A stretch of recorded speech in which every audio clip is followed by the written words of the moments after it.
40 দিনের মধ্যে গোপন অঙ্গের লোম পরিষ্কার না করলে ইবাদত কবুল হয় না, এ কথা কতটুকু সত্য?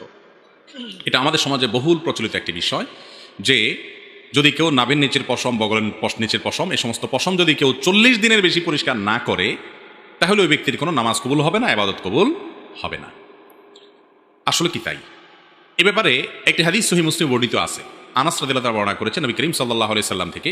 তিনি বলেছেন, ওয়াক্কিত লানা, আমাদের জন্য নাভির নিচের পশম ইত্যাদি এগুলো ফেলানোর সর্বশেষ সীমানা নির্ধারণ করে দেয়া হয়েছে 40 দিনকে। তার মানে উচিত তো হলো আগে আগে করা, সপ্তাহে 15 দিনে একবার আপনার হাতের নখ কাটবেন, গোপ ছোট করবেন, নাভির নিচের বগলের নিচের লোম পশম করবেন, অবাঞ্ছিত লোমগুলো চেষে ফেলবেন, এই কাজগুলো আপনি করবেন। এগুলো মিন সুনানিল ফিতরাহ, অর্থাৎ সকল যুগে নবী রাসূলদের মধ্যে এই সুন্নাতটা আল্লাহর পক্ষ থেকে অবধারিত ছিল।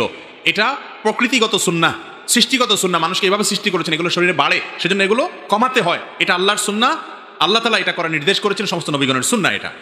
তো সেই সুন্নাহটা পালন করবেন সপ্তাহে একবার, না হয় 15 দিনে একবার, না 3 সপ্তাহে একবার, না 4 সপ্তাহে একবার, সর্বোচ্চ 40 দিনের মধ্যে একবার অবশ্যই করবেন। 40 দিন যদি পার হয়ে যায় তারপরেও না করেন, অর্থাৎ এই পশমগুলো বড় হয়ে গেছে, 40 দিন পর্যন্ত চাষেন নাই, তাহলে সেক্ষেত্রে নখ বড় হয়ে গেছে, 40 দিনে বেশি হয়েছে, তাও আপনি কাটেন নাই, এরকম যদি হয় তাহলে সেক্ষেত্রে আপনি গুনাহগার হলেন। কারণ হাদিসে নবী করিম সাল্লাল্লাহু আলাইহি সাল্লাম 40 দিনের মধ্যে এটাকে কাটা নির্দেশ করেছেন, 40 দিনকে চূড়ান্ত সীমা নির্ধারণ করেছেন।